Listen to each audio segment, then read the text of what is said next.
We'll call to order the Planning Commission meeting for Wednesday, June 18th, 2025. Please stand and join us in the Pledge of Allegiance. I pledge allegiance to the flag of the United States of America and to the republic for which it stands, one nation, under God, indivisible, with liberty and justice for all. Mr. Platzner, please call the roll. Here. Commissioner No. Here. Commissioner Tremmel. Here. Commissioner Casey. Here. Commissioner Schmolke. Here. Commissioner Roniak. Here. Chair Schwartz. Here. Thank you. All right, our first order of business this evening is to adopt our agenda. Chair Schwartz, Commissioner Knobloch, I move that we adopt the agenda for tonight. Second. Go ahead. motion by Knobloch, second by Noel. Any corrections or additions? Hearing none, all in favor? Aye. Opposed? And the agenda is adopted.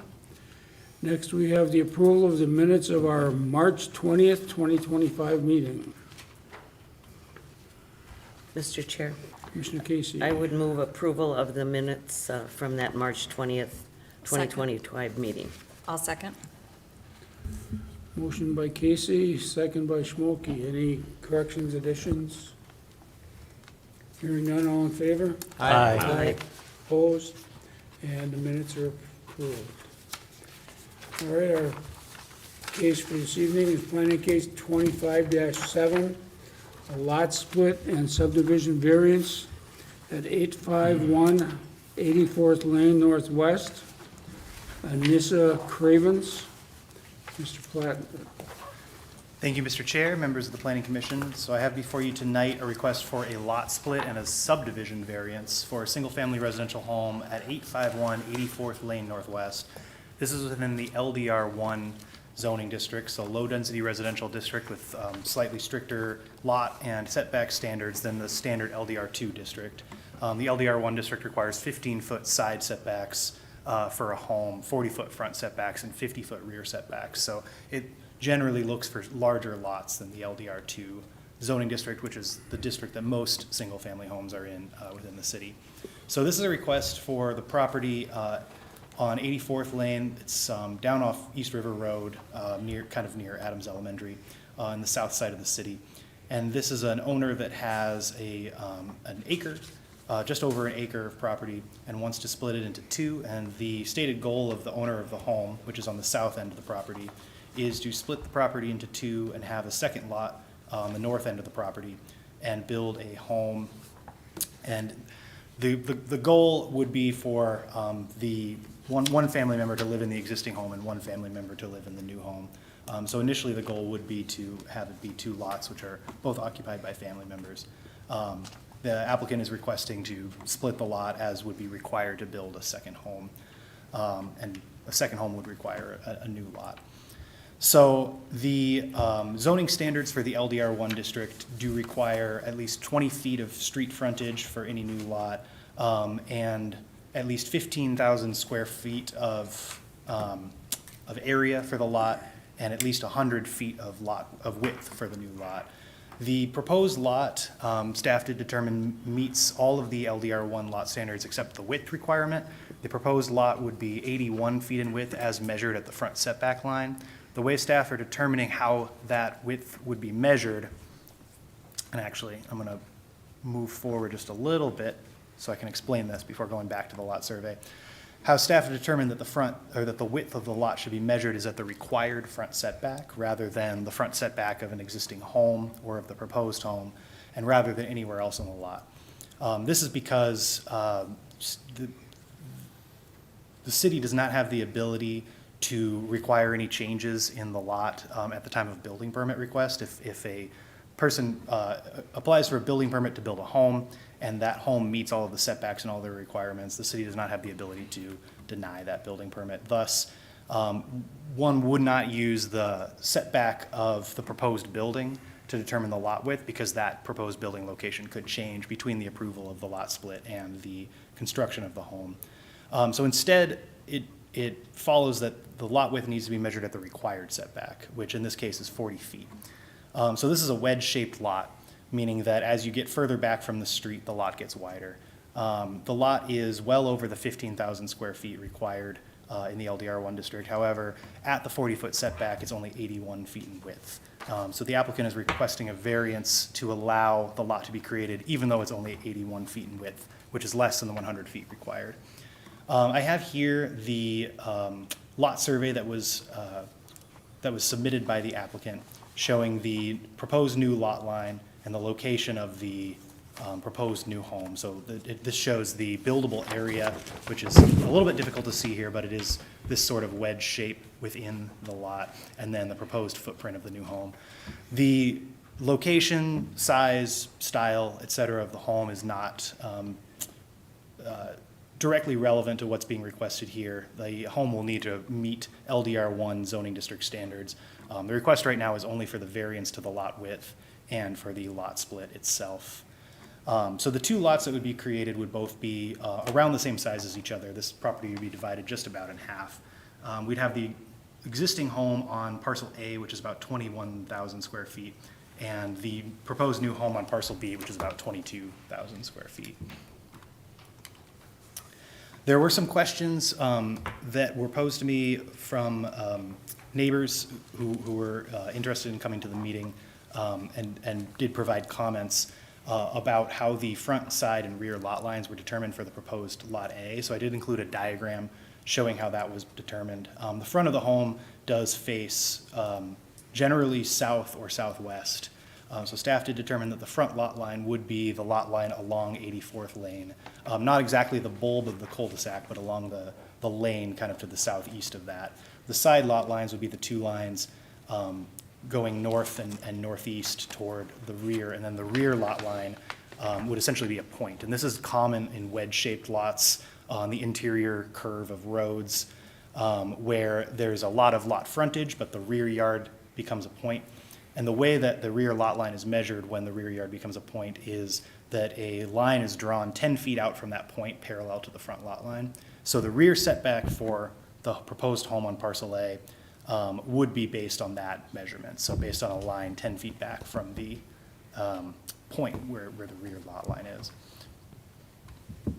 Otherwise, the proposed lots, both Lot A and Lot B, do meet all of the required all of the lot requirements, and the existing home on Lot A does meet all of the setback requirements. And I can go over that in more detail if anyone would like, with the exception of the requested lot width variance. So in regard to the variance, I did do a little bit of research on the surrounding neighborhood to see if what was being proposed would generally be out of harmony with the surrounding neighborhood, and found that generally what is being proposed, Lot B, would be similar in size, shape, and home location to many other lots in the surrounding neighborhood. So you do have 84th Lane here with the cul-de-sac, and then to the north you have 85th Avenue, which doesn't directly connect to 84th Lane. You do have to go down and around, but many of these lots are directly adjacent to lots on 84th Lane. And so I did circle and draw some lines on other lots that have similar dimensions or are similarly substandard based on the LDR1 districts. So the red circles I included are around lots that are smaller than the required 15,000 square feet. So there are a couple of those, or close to or smaller than the required 15,000 square feet. There are a couple of those existing. And then I did draw yellow lines at the 40-foot setback, and it might be a little bit hard to see, on a couple of lots that at the 40-foot setback had lot widths that were less than the required 100 feet. So this lot would not be the only one with a few elements that are not conforming to the LDR1 district in the neighborhood. And especially along 85th Avenue to the north, the size and shape of the lot would fit in well and would be larger actually than some of the lots that exist. And I did also look and gather the area width and depth as best as I could based on my understanding of where these front and rear lot lines would be for all of the lots surrounding. And this is another item. I did print this off and provide it to the Planning Commission in case they'd like to get a closer look. It's on one of the pages. I know there's a lot that you guys have in front of you right now. And I could go over this in more detail, but you do have many lots that would be generally within the same range as the size of the proposed lot. Some of them smaller, some of them narrower, but generally around the same. Lastly, I did include brief explanations of the proposed recommended findings that staff provided for the variance request. So in order to approve a subdivision variance, the Planning Commission and City Council have to find that it meets the general intent of the section of the zoning code, that there will be no detriment to public safety, that what's being proposed constitutes a unique circumstance, a reasonable use, and that the unique circumstance is not created by the actions of the applicant, and then lastly, that there is an unusual or unique hardship or practical difficulty. The word hardship is used in the city code, however, generally variances, at least by state statute, use the term practical difficulty. There is a little bit of a difference in how that term is interpreted, but for the purposes tonight, we'll just refer to either of those terms. Generally, staff do find that what's being proposed does meet the requirements for a variance, and I'd be happy to go over those in detail on request, but I don't want to take up too much time with my presentation. So staff are recommending approval of the requested subdivision variance as well as the proposed lot split with a couple of conditions, one of which that new drainage and utility easements be dedicated along the new lot line. And another is related to the MRCCA or MRCA. It's a Mississippi River area. This lot is within the MRCA, however, it's separated from the river, thus most of the river-oriented standards in the MRCA don't apply to this. However, the applicant would need to receive a vegetation permit approved by the city in order to remove vegetation on the property within the significant vegetation zone. And this is something that would apply to the property, for anything being done within essentially the wooded area on the north and west of the property, not including the tree right in the middle of the proposed parcel 2. The proposed new lot, the buildable area of that lot is completely without it's not within, none of it is within, the significant existing vegetation stand. So there's very low likelihood that any construction of a home on the property would require a vegetation permit or require any removal of vegetation on the property. However, if that were to occur, staff would need to approve a permit to do that. So that's all I have in terms of a presentation. Thank you. Thank you, Mr. Platzner. Commission, any questions for Mr. Platzner? Yes. Go back to the, where you show the site plan. Yeah. Now that, yeah, you have it right there. Actually, what you're showing there is the minimum size of the house, correct? Needed to be, to meet the standards. Commissioner Roniak, this is possibly it's larger than the minimum size of the home. It's not smaller than the minimum size allowed in the LDR1 district, but I didn't actually take a look at this to see if it was exactly the minimum size. I believe it is larger than the minimum size that's Right. allowed in the district. So, but that house actually could be larger than what you described, still fitting within the guidelines. Correct. And there's one corner that is hitting the vegetation. I assume that line that goes along the back, right corner, is that a vegetation line? Commissioner Roniak, it is not. That line has a different meaning. I think that's just an elevation contour. Elevation. Oh, that's just elevation. Yeah, the vegetation line is further back. It's, I believe, about 15 to 20 feet from the lot line that stops on the In west looking or at the this east side. lot, a couple times I've been out there this week, the vegetation is expansive. There's a lot of it there. And I was just checking to make sure that the site for the building would fit without having to tear down vegetation. Absolutely, yes. The building, there would be able to be a home built on the lot without encroaching into the Thank you. significant vegetation line. Anyone else with questions for Mr. Platzner at this time? Chairman Schwartz. Mr. Patchner, I'm wondering again about the facing of the building. It's the lot lines that are the front and back. It's not relative to the building itself, to the house that's there. Is that correct? Commissioner Tremmel, the home is, it's facing both south and southwest. The front door of the home faces southwest, whereas the garage door and the driveway are to the south. Generally, the home does not face directly west, but the home isn't set completely oriented to the existing lot lines, so there could be some interpretation of which lot line would be the front and which lot line would be the rear. It's kind of a situation where there are some elements in code that would allow someone to pick which lot line would be their front and which lot line would be their side if they have right-of-way on both the front and the side. This isn't quite within that category, but I think there could be an argument for either the west or the south lot line being the front lot line. However, it makes the most sense for it to be the southwest line on this case. Thank you.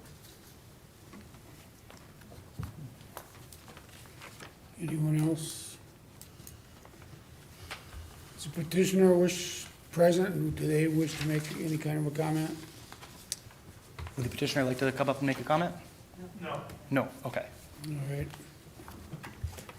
All right, we do need a public hearing on this matter, so at this time, I will open a public hearing in planning case 25-7, the lot split and subdivision variance at 851 84th Lane Northwest. Anyone wish to speak to the public hearing? Please come to the microphone, give your name and address for the record. Limit your comments to 3 minutes, please. Hi, thank you for having me today. My name is Jody Kane. I live in the adjoining property to the proposal 861 84th Lane Northwest, Coon Rapids. I have submitted formal opposition documents, which I hope you all have had a chance to review. So I've covered absolutely everything I could think of. I'm sorry, I'm not sure which microphone I'm using here. Thanks. So I think I've covered, the majority of all of our concerns in there. Specifically, they are trying to squeeze in a house and creating two small lots out of one big lot. Or the lot that's there is currently consistent with the rest of us in the neighborhood. Not the houses beyond and behind us. We have our direct cul-de-sac and Redwood Street coming straight down. All of those lots are consistently large, especially ours right in the cul-de-sac. The proposed house the side of the house has a window that's facing our lot. It becomes very intrusive on our privacy. We have big concerns about that. The current house, the existing house, there's only like 15 feet, the very minimum, squeezed in at that center lot line, and there will be virtually no backyard for that house. I'm sure that will impact sellability, and we're very concerned with the values of our current houses in the property as well. Lots of concerns around, additional traffic, taking away space from the cul-de-sac that is currently used for snow plowing in the winter. That's where the snow gets plowed right now. The kids play in that cul-de-sac. We have 4 children who live in the cul-de-sac, 2 in our house, my grandkids, and my next door neighbors, and they play together. We're concerned about safety with additional traffic, delivery trucks, company, things like that. And also that space we use for overflow parking. All of us and the neighbors in the cul-de-sac use that space for overflow parking. That will take that away as well. And then, and they try to say that this isn't, people tell me don't get personal about it, but it's been very personal. And as far as our house is our sanctuary, we were just saying last March, my husband and I, we were talking and we were saying how, well, all these things that have been going icky, things happen to people, but at least we have this nice, beautiful space, our home, our yard. We spend a lot of time sitting out in front of our house. We enjoy the nature and the up north feel of our neighborhood, and we cherish that. And we feel like this would be a major intrusion on our privacy. And as far as the intent, I feel like a lot of things within the comprehensive plan, and as well as all of the criteria, I respectfully disagree with the planning and zoning recommendation.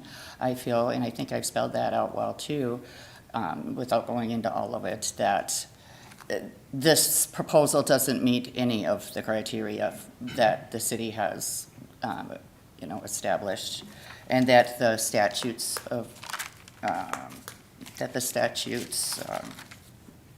oh my gosh, that the statutes state. Need to make sure I did put an existing precedent, or a precedent from 2017 from an Andover case. It was very similar to this proposed case, and it was denied, and it was a similar setback request, and the similar situation, the changes to the neighborhood, the privacy issues, the close proximity, now squishing houses together. It's totally gonna change the look, feel, and privacy of our entire cul-de-sac, and it's directly gonna impact our household more than anyone. And then another great concern is that our existing lot line that would, be adjoining this new lot is, we don't have much space. We only have 15 feet on that side of our house. And if that's becoming an easement now, and there's a house right there on the other side of the line, I think that's going to have some greater impacts on us as well that we haven't even really realized yet. So, All right. in conclusion, I respectfully ask that you deny this request. Thank you. Thank you. Anyone else wish to speak to the public hearing?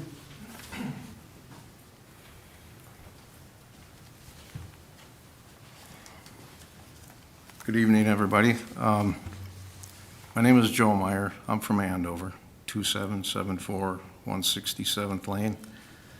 I'm a licensed realtor, licensed contractor. I'm friends of Brad and Jody. When this came up, she asked me to address a value item. Can I find a loss of value? When I looked at the plan, I said, absolutely, you're losing value. I started trying to find comps, and while the gentleman showed different comparable lots, I couldn't find any comps anywhere where you had an established cul-de-sac with homes set farther back, and 30 years later, somebody drops one out near the road.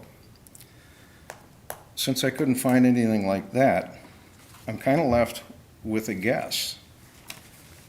Now, it's an educated guess. I feel like I know what I'm doing in this business. I've shown a lot of homes. I know what people look for and what they like. The best I could do was stand in the cul-de-sac, look at their beautiful home, and then try to envision, you have this nice house set back, this one's set back, and all of a sudden, here's one right out here. I know enough about curb appeal where this is going to do a lot of damage. My best guess was, I thought it'd be $40,000 to $50,000 off the sale price of their home. When people don't like the curb appeal, they go negative. A lot of people won't even want to go look. And when I do get them inside, they immediately find other things wrong with the house. Very seldom do they go positive once they get in. And I also think that the way this house is situated, they're going to lose a lot of privacy, and I think they're going to suffer greatly for their loss of value, loss of privacy, and what we call quiet enjoyment of their home. I would ask you guys, if this was next door to you, would you vote for it? Any questions for me? No? Okay, thank you. Thank you. Anyone else wish to speak?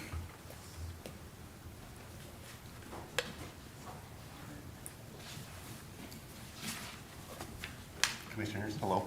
My name is Brad Kane. I live at 861 84th Lane. I'm Jody Kane's husband. I've lived in Coon Rapids most of my life. I'm a graduate. I actually grew up off 86th Lane, 2 blocks down from where I live now. And all of our houses had sizable lots. The wildlife in our neighborhood's absolutely amazing. I have fawns that sleep in my front yard that we find in the morning. I'm afraid this will change everything. My wife and I searched so hard for this house, and we found it. And we actually won the front door program. We've been remodeling. We bought it from Jerry Wright, who built it in 1969. And we've come a long ways, and this kind of got thrown at us all of a sudden. So I just ask you to reconsider, and we like our neighborhood as it is, and thank you. Thank you. Anyone else wish to speak?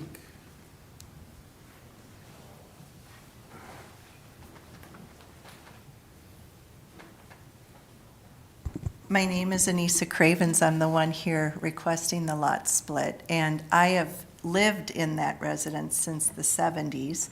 Grew up and went to Adams Elementary, Coon Rapids Middle School, Coon Rapids High School. I'm actually a principal in the district of Anoka Hennepin.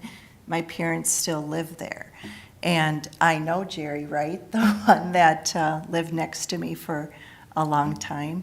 And we would be willing to work with the city and our developer to look at the plans to help support some of the concerns that the neighbors have. I know that this lot has been considered for years to be able to be split.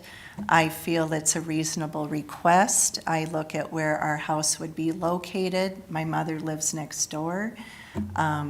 I feel that there would be adequate privacy and space between our house and the neighbors, but again, would be willing to work with the builders and the city to look at the spatial positioning of the house to help support some of the neighbors' concerns. But as far as our understanding and the research we've done, it looks like it meets the requirements to be able to do this adequately. So, thank you for your consideration. Thank you. Anyone else wish to speak to the public hearing?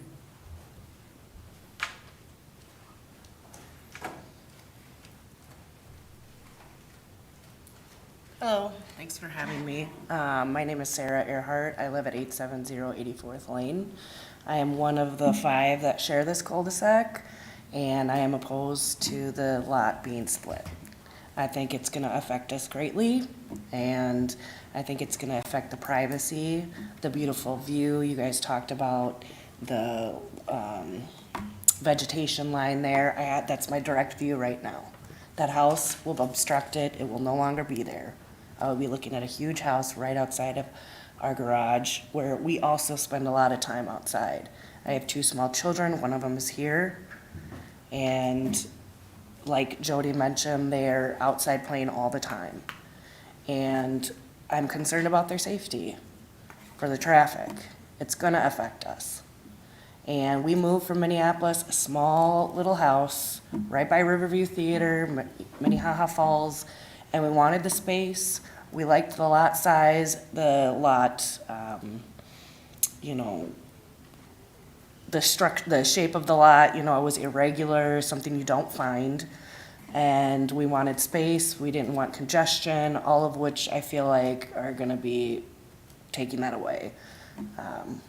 So I appreciate your time. I hope you take it into consideration, because there's one person here that wants the lot split, and there are 4 others that don't, or at least 2. So, thank you. Thank you. Anyone else wish to speak to the public hearing? Hello, I'm Daniel Kelly. I'm representing my dad, Daniel Kelly, at 8492 East River Road. We're actually, kitty corner, back on the vegetation side at the top of the hill. I suppose the only hang-up that we have up there is that, again, it goes back to the view and then the wildlife. We have, we've counted 15 to 25 deer on any given night. There's at least 10 or so fox that live in the area as well. So I think the biggest concern that my family has is that, well, one, it was inevitable for, the bottom of the hill as a whole to have, houses built in the cul-de-sac as it is. But I suppose having another roof to look at instead of trees, or, not saying that you're cutting all the trees down, but, depending on where it's located, taking more of the, like they say, more of the view away, and then just disrupting the nature is the biggest setback that we'd have with my family. Seeing as we've been there, goes back all the way to my my grandparents back in the early 50s, so that's we've just been kind of rolling with the changes, but it's been going good so far. So, thank you. Thank you. Anyone else wish to speak at the public hearing? Final call for the public hearing. Public hearing is closed, limit comments to the commission. Commission, what are your thoughts? Mr. Chair? Commissioner Schmolke? Actually, question to Mr. Platzner. So when you were presenting, there's one thing that you mentioned about the nonconformity of existing lots, right? That you can go around and you can see there's others that have the smaller, widths, et cetera. So I was just curious, it's like, at what point did we set the requirement of 100 feet to begin with? With so many homes that don't meet that today, when did this occur, and was there a particular reason why? Thank you, Commissioner Schmolke. The standards were set, I believe, in the 1960s, and this plat would have been, the plat for the cul-de-sac would have been completed, I'm pulling it up now to get the exact year, but I believe it was 1949. So this was platted before the existing LDR1 standards, which is really the explanation for why many of the lots are irregular and don't conform to the LDR1 standards, 1947. Okay, and we set the 100-foot for a particular reason? Was it just intended to be a light guideline, or is it, maybe you could just explain that a little bit more? The reason for the 100-foot width, so this would be as opposed to the 80-foot width, which was required in the LDR2 district. The reason for the 100-foot width is just to establish that the lots in the LDR1 district are larger and generally have more open space than the LDR2 district. So when those two districts were set up and differentiated, which I believe was in the 1960s, this district was set aside generally for more open space, larger lots, bigger setbacks and things like that. And the 100-foot lot width was just considered to be part of ensuring that you weren't trying to essentially put more lots in this district than the density of the district called for. And in this cul-de-sac, apologies, this will be my last question. In this cul-de-sac, do the other homes, lots, do they conform to the 100-foot, or are they all non-conforming? Commissioner Schmolke, some of the lots are conforming. Many of them do expand out to be almost exactly 100 feet. So it's clear that the 100 feet was either a rule or a standard at the time that it was platted, but most are not 100 feet at the 40-foot setback, which is how this lot is being measured. The proposed two new lots, both also eventually widen out to 100 feet or more. Okay, thank you.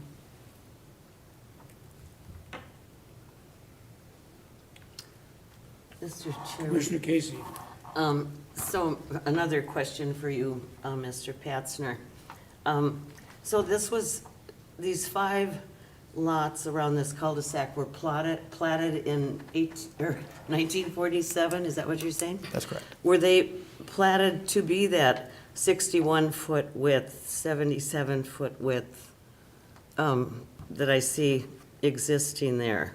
Two are 100, 2 are less than that. Were they platted that way? Commissioner Casey, the lot width may have been measured differently back then, and despite looking into it to try and find out if the standards were measured the same way back in the 40s, I have no indication of whether they used a different standard for where to measure that width.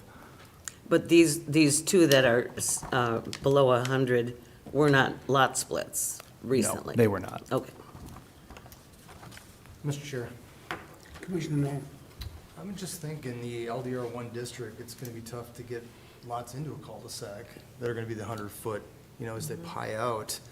And as you look to the LDR district just to the north, that the houses were built between 88 and 95, I think, other than the one that looks like the homestead in 51. That was platted late 80s, I would imagine, before those homes were built. And if you go to the end of that cul-de-sac, you have one, I think, with a 22-foot width, if I'm reading that right, or 46, I'm sorry, I was looking in front of that. So I just would think it's difficult to have a cul-de-sac in LDR1 without some of those exceptions. That's my only point.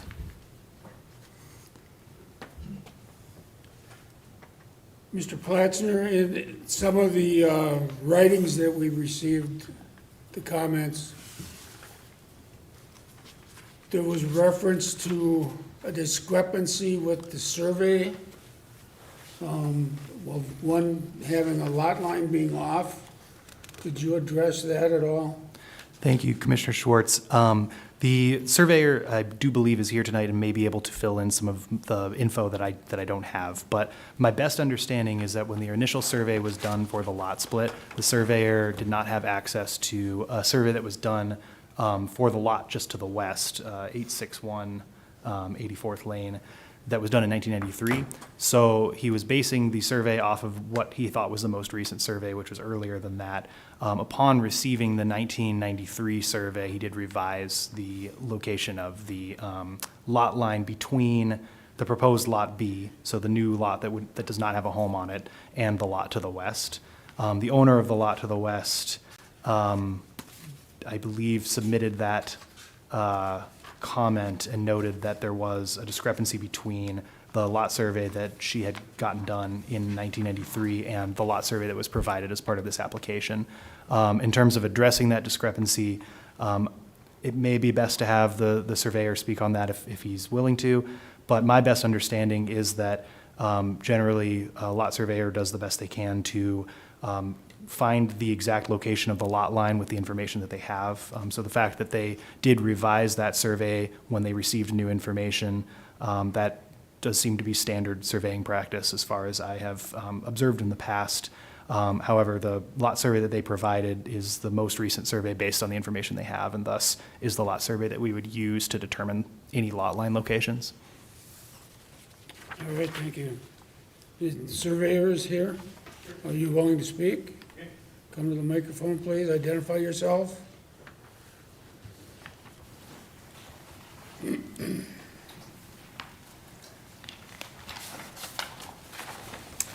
I'm Richard Thompson. I work with Bogart Pearson. We're the surveyors for the people who are wishing to do the split.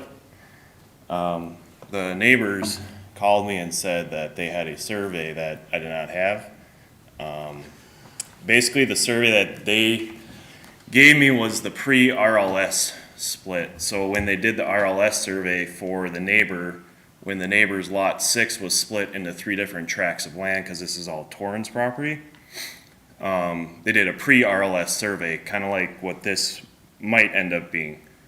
And it showed distances from their house to the lot line for when the surveyor did the split back in 1993. So when I got that information, I didn't exactly just hop out and then just change the survey necessarily. We sent a crew back out there and found more irons for the RLS in the field. And those led to 2 different kind of conclusions for that north line. So for the north line, this area has been known to have kind of messy surveys back a lot. And I actually called the Anoka County surveyor, David Ziegelmeyer, on this as well. And he kind of said kind of to use your best judgment on it. So after looking at that pre-survey for the RLS, and then looking at the found irons that we found for the RLS, there is some give and take, being this was done in 1993, and the RLS was done in 1984, I think, but this plat was done in 1947. So we're taking information from 60, 70 years ago and trying to mesh it with something that was done 50 years later. And from what I found was when they redid the RLS, they didn't expand their search out far enough. So they took what they found and kind of meshed it into an area, and that was the best representation for that line at that moment in time. So I tried to conform what I was doing with what they did. So I kind of changed my line about 1.5 feet or so. So your line, did it move east or did it move west? So it would be the northwest corner of our lot 5 moved about 1.5-ish feet east. So it would have been more on our property. So I have distances to their garage as we measure today, which conform to what her survey has from 1993 now. So there is nothing encroaching upon her property or their property. All right, thank you.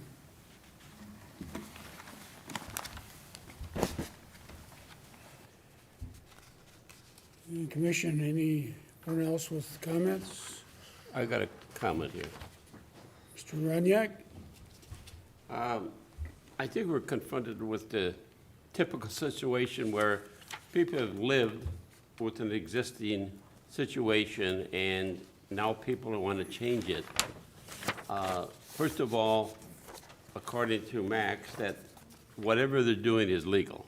There really is no legal objection to it other than the fact that the people that live around it have been used to this situation. Now, I've been out there 2 or 3 times. I've walked the area. I've looked at a lot of the structures that are out there. One of them is an antebellum house with pillars. You take the 2 houses, then we drive into 84th Lane on the right, and they're jammed lot to lot. They're small houses. And you're looking at a situation like this. Now, the lady that spoke about her house being where people can look into it, that house was built exactly on the setback. So at that time, when they built that house, figured that they understood that maybe that lot's gonna stay open, and you're gonna have all that nice open area there. Well, the choice to build it there, with the size of that lot was there, has put us in a situation now where there could be some conflict visually. As a general contractor and a licensed contractor, decisions are made at the time. Now, this house here, with the way it is, I'm sure that the architect or anybody that does this is going to come up with a reasonable structure that'll be acceptable. When you're on a cul-de-sac, you are dealt with the pie-shaped lots, and I think that because the thing is we have no objections legally, we have to allow the owner of the property to develop the way they want to, as long as it doesn't infringe legally on the neighbors. Now, chances are, I don't think this person is going to be invited to lock parties, but I don't see how we can deny it. All right, thank you. Anyone else? Mr. Chair, Commissioner Trammell? I'm just curious about looking at, I know we're looking at a greater area here, the cul-de-sac to the north as well, but the 3 houses that are in the, can I call it the cul-de-sac bulb? And the setback from the edge of that itself, the proposed house would be significantly closer to the street, right? And I guess I'm curious about how that would change the look of it as you're coming into the cul-de-sac itself.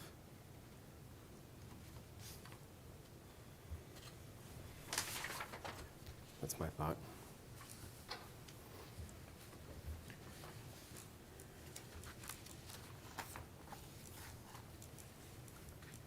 Mr. Chair, Commissioner Schmolke? I guess I have to agree on the recommendation for approval by staff, just because, again, everything, the requirements are all being met. We're not being asked the question of likability, to approve this. We're being asked to review the facts of what the requirements are and is this meeting it? And the only thing we're being asked to consider is that 80-foot versus the 100-foot.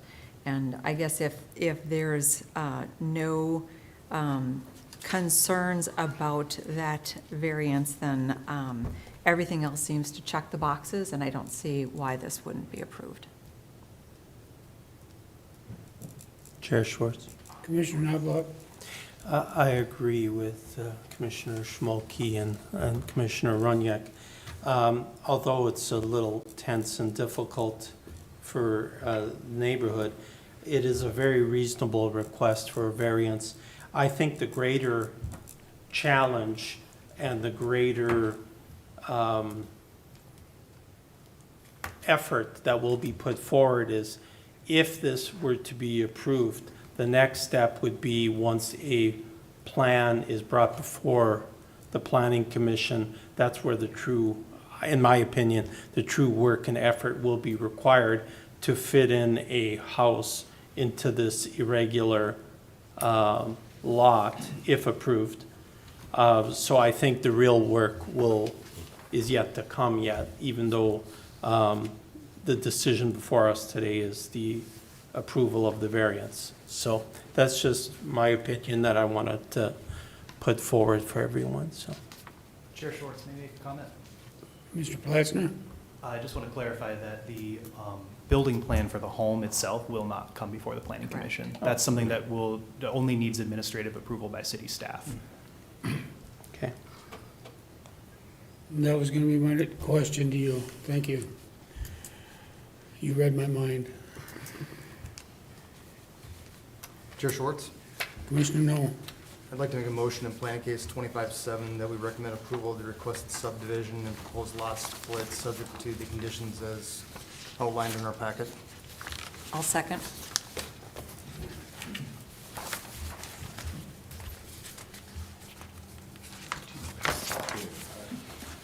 Mr. Chair, Mr. Bucciaconi? just looking for a little clarification, Commissioner. No, are you moving each separately, or are you doing it as one? I'm moving together because the cases were the same, so. And I'm doing the same. So the motion is by Commissioner No, and the second is by Commissioner Schmolke, and that's for both the lot split and for the variance. Yes.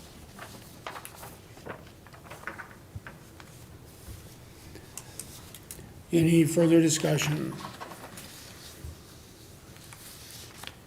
Hearing none, all in favor? Aye. Opposed? And that motion carries. This is a recommendation by the Planning Commission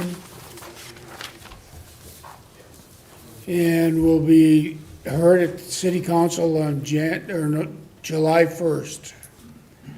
Thank you to all the citizens that spoke, and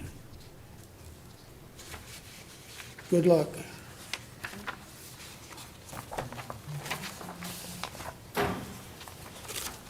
Moving on to other business, Mr. Platzner. Thank you, Chair Schwartz, members of the Planning Commission. So we have no more items for the regular Planning Commission meeting tonight. We will have a work session after the meeting. I do want to go over just some recent development updates quickly before moving into the work session, but we'll go over that, and then we'll have some items in the conference room 1 after the meeting.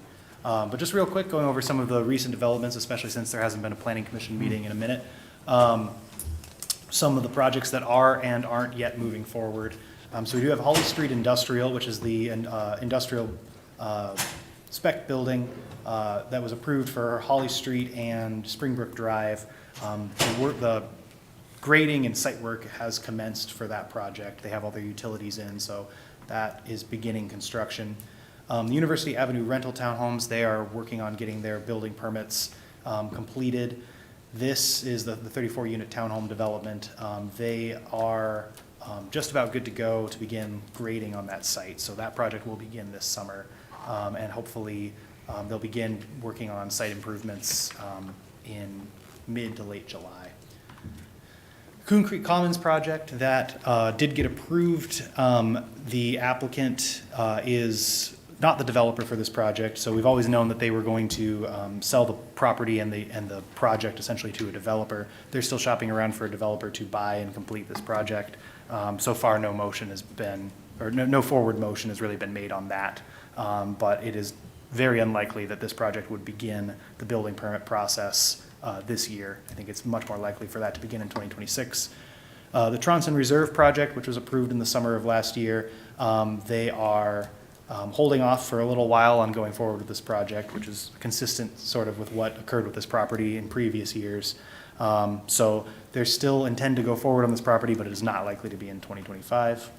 And then the old BP gas station strip mall project that was approved all the way back in 2023, they are just about done with building permit approval, and I believe they have their demolition permits almost approved as well. So work will begin on the old BP site shortly, hopefully by early to mid-July as well.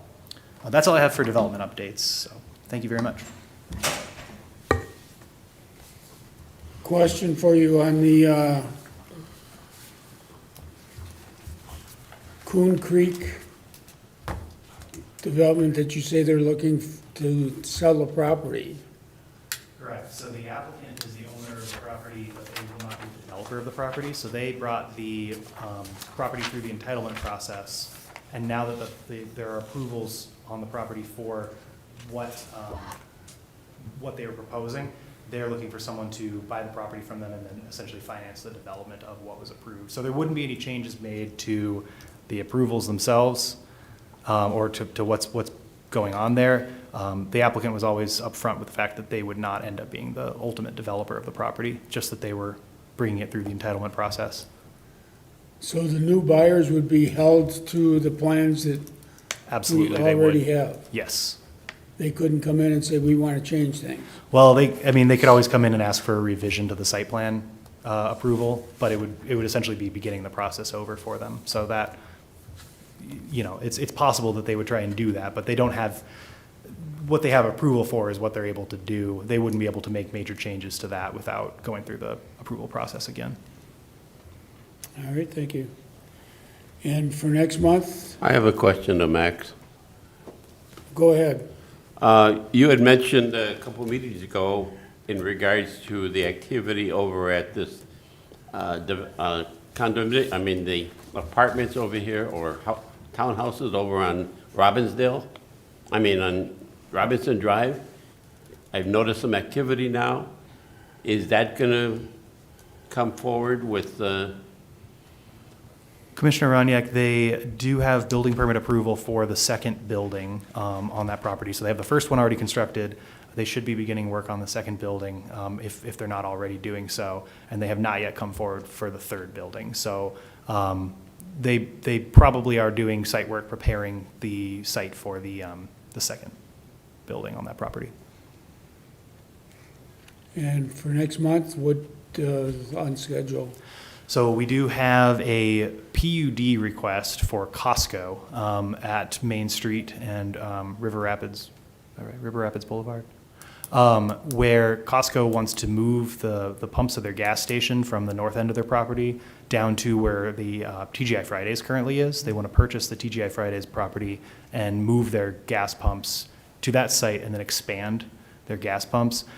We currently do not allow a gas station as a permitted use in the regional shopping district. So essentially, they have no right to have gas pumps there at all. The only way that they would be able to move the gas pumps is if they had the right to build new, it would essentially be removing the existing ones and building new gas pumps.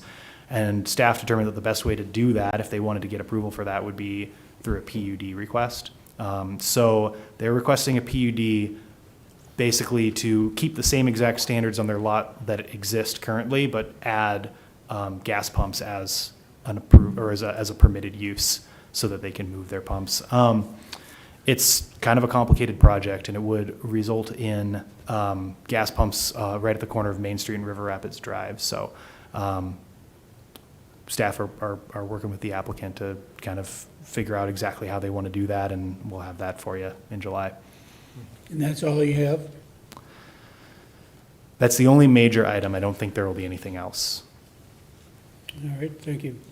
Does the commission have anything for other business? I would move to adjourn. Second. Motion by Casey, second by Schmolke. All in favor? Aye. Meeting's adjourned.